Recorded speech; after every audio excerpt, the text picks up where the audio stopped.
वालेकुम students, how are you all? I hope your all will be fine. Okay students, हम लोग 9th class के bio पढ़ रहे हैं। ठीक है, 9th क्लास का हम लोगों ने जो यूनिट स्टार्ट किया हुआ है डेट इज़ यूनिट नंबर 5। ठीक है, यूनिट नंबर 5 है हमारा tissue organ and organ system. आज बेसिकली बेटे हम लोगों ने जो इसमें टॉपिक्स पढ़ने हैं that is stomach as an organ. ठीक है, स्टमक एक ऑर्गन है, हमने इस चीज़ को प्रूव करना है। ठीक है, इसके अंदर हमने डिफरेंट टाइप ऑफ टिश्यू पढ़नी है। ठीक है, और आप लोगों को इस बात का भी पता है बेटे कि जो स्टमक है वो क्या करवाता है, डाइजेशन करवाता है। तो इम्पोर्टेंट ऑर्गन है हमारी डाइजेशन में। ठीक है, बेसिकली हम लोग इसमें आज डिफरेंट टिश्यूज़ पढ़ेंगे, जैसा कि हम लोग एपिथेलियल टिश्यू पढ़ेंगे, कनेक्टिव टिश्यू पढ़ेंगे, मसल्स टिश्यू पढ़ेंगे एंड आउटर कनेक्टिव टिश्यू पढ़ेंगे। ठीक है, सेकंड जो टॉपिक आज हम लोग पढ़ेंगे वो होगा organ system in human body. Second topic जो हम लोगों ने डिस्कस करना है that is organ system in human body, जिसमें हम लोग बेसिकली देखेंगे स्केलेटल सिस्टम क्या होता है, डाइजेस्टिव सिस्टम क्या होता है, respiratory system, muscular tissue, muscular system, nervous system, blood circulatory system. ठीक है, ये हम सारे के सारे देखेंगे कि इनमें कौन कौन सी पार्ट्स इन्वॉल्व होते हैं और इनका फंक्शन क्या होता है। ओके बेटे, तो हम लोग स्टार्ट करते हैं स्टमक एज एन ऑर्गन से। ठीक है, अभी मैंने पहले भी बताया थोड़ी देर पहले ही कि स्टमक जो है वो डाइजेशन करवाता है, तो इम्पोर्टेंट ऑर्गन है फॉर डाइजेशन। इसमें हम लोग epithelial tissue, connective tissue, muscle tissue and outer connective tissue पढ़ेंगे। सबसे पहले बेटे एपिथेलियल टिश्यू पे आ जाते हैं हम लोग। जो एपिथेलियल टिश्यू होता है ना, इनर वॉल जो होती है ना स्टमक की, वो एपिथेलियल टिश्यू से मिलके बनती है। ठीक है, जो एपिथेलियल टिश्यू है मतलब इनर वॉल है स्टमक की, वो क्या सिक्रीट करती है, म्यूकस सिक्रीट करती है, गैस्ट्रिक जूस सिक्रीट करती है, HCl प्रोड्यूस कर रही होती है। ठीक है, सिक्रीट करती है म्यूकस को, गैस्ट्रिक जूस को, HCl को।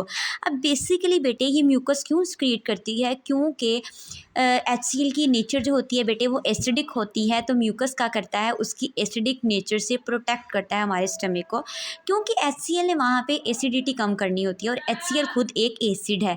इस वजह से वहाँ पर म्यूकस सिक्रीट हो रहा होता है। म्यूकस इसकी क्या करता है, एसिडिटी को कम करता है और स्टमक को प्रोटेक्शन प्रोवाइड करता है। तो secrete mucus protect from acid. Gastric juice के अंदर जो होते हैं पेप्सिनोजिन होते हैं, पेप्सिनोजिन को क्या करता है, जो HCl है वो कन्वर्ट कर देता है पेप्सिनोजिन को पेप्सिन में। पेप्सिनोजिक एंजाइम है, पेप्सिनोजिन एंजाइम की इनएक्टिव फॉर्म है और जो पेप्सिन है वो एक्टिव फॉर्म ऑफ एंजाइम है। ठीक है, HCl क्या करता है, pepsinogen inactive form of enzyme को एक्टिव फॉर्म ऑफ एंजाइम मतलब पेप्सिन में कन्वर्ट करता है। सेकंड टिश्यू जो हम लोग डिस्कस करेंगे स्टमक में that is connective tissue. Epithelial tissue से बिल्कुल नीचे बेटे कनेक्टिव टिश्यू होते हैं बिनीथ एपिथेलियल टिश्यू। ठीक है, एपिथेलियल टिश्यू से नीचे बिल्कुल कनेक्टिव टिश्यू होते हैं, जो कि क्या प्रोवाइड कर रहे होते हैं, सपोर्ट प्रोवाइड कर रहे होते हैं, स्ट्रक्चर सपोर्ट बेसिकली ये प्रोवाइड कर रहे होते हैं। ओके, नेक्स्ट है बेटे third tissue that is muscle tissue. Muscle tissue के अंदर बेसिकली स्मूथ मसल की 3 लेयर्स होती हैं। ठीक है, आउटर को बोलते हैं लॉन्गिट्यूडनल होती हैं, जो मिडल होती हैं वो सर्कुलर होती हैं, और जो इनर होती है ना स्मूथ मसल्स की लेयर उसे ऑब्लिक लेयर या इनर लेयर बोला जाता है। ठीक है, अब होता क्या है बेटा, बेसिकली मसल कॉन्ट्रैक्ट करते हैं और रिलैक्स करते हैं, जिसके ज़रिए जो फूड होता है स्टमक के अंदर मौजूद वो क्या हो रहा होता है, मिक्सअप हो जाता है इसकी कॉन्ट्रैक्शन और रिलैक्सेशन से। ठीक है, नेक्स्ट लास्ट टिश्यू है बेटा स्टमक के अंदर डेट इज़ कनेक्टिव टिश्यू। ठीक है, कनेक्टिव टिश्यू बिल्कुल बाहर वाले टिश्यू होते हैं, जैसे एपिथेलियल बिल्कुल अंदर वाले थे, एज इट इज़ कनेक्टिव बाहर वाले होते हैं। इसके नाम से ही आप लोगों को पता चल रहा है आउटर कनेक्टिव। ठीक है, तो outermost layer that encircle the stomach. Next topic बेटे हमारा organ system in human body. Human body के अंदर कौन कौन से ऑर्गन सिस्टम है, स्केलेटल सिस्टम है, डाइजेस्टिव सिस्टम है, रेस्पिरेटरी सिस्टम है, मस्कुलर सिस्टम है, नर्वस सिस्टम है एंड ब्लड सर्कुलेटरी सिस्टम है। पहले हम लोग देखेंगे बेटा, first one is skeletal system. Skeletal system में बेटे बोन्स आ जाते हैं, कार्टिलेज आ जाते हैं, टेंडन आ जाते हैं।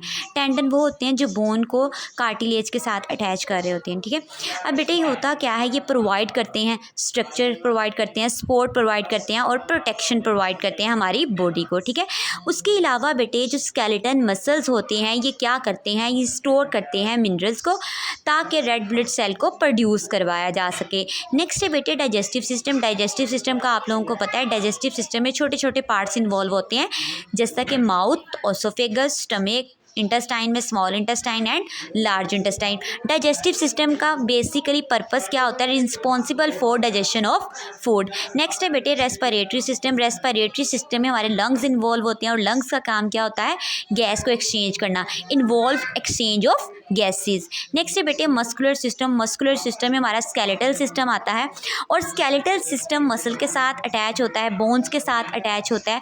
और बेसिकली जो स्केलेटल सिस्टम है, सॉरी मस्कुलर सिस्टम है, ये कर क्या रहा होता है, ये मूवमेंट करवा रहा होता है लोकोमोशन। अब मूवमेंट में और लोकोमोशन में क्या फ़र्क है? फॉर एग्जांपल आप बैठे हुए हैं, बैठे बैठे आप अपनी बॉडी हिला रहे हैं, इट्स अ लोकोमोशन। जब आप एक जगह से उठ के दूसरी जगह जा रही हैं, दिस इज़ अ मूवमेंट, ठीक है। नेक्स्ट है नर्वस सिस्टम। नर्वस सिस्टम में आप लोगों को पता है हमारा ब्रेन आ जाता है, हमारा स्पाइनल कॉर्ड आ जाता है, ठीक है। ब्रेन और स्पाइनल कॉर्ड बेसिकली हमारी बॉडी में क्या कर रहे होते हैं, कोऑर्डिनेशन कर रहे होते हैं। एक पार्ट दूसरे पार्ट तीसरा पार्ट आपस में जो कोऑर्डिनेट कर रहा होता है वो किसके ज़रिए कर रहा होता है, ब्रेन के ज़रिए और स्पाइनल कॉर्ड के ज़रिए।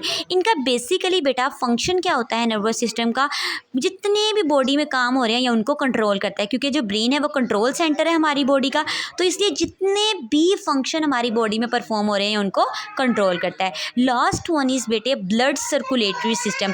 ब्लड सर्कुलेटरी सिस्टम में हमारा हार्ट आ जाता है, हमारी ब्लड वेजल्स आ जाती हैं, ठीक है। हार्ट और ब्लड वेजल्स क्या करती हैं बेटे, ट्रांसपोर्ट करती हैं ऑक्सीजन को, न्यूट्रिएंट्स को, हार्मोन्स को पूरी बॉडी के अंदर। ठीक हो गया बेटे, ये आज का हमारा टॉपिक था जिसमें हम लोगों ने पढ़ा stomach as an organ and organ system in human body. इस टॉपिक से रिलेटेड बेटे कोई भी क्वेश्चन हो, कोई भी क्यूरी हो, कोई बात समझ ना आ रही हो तो काइंडली आप लोग कमेंट में राइट डाउन कर दीजिएगा। Okay, thank you so much.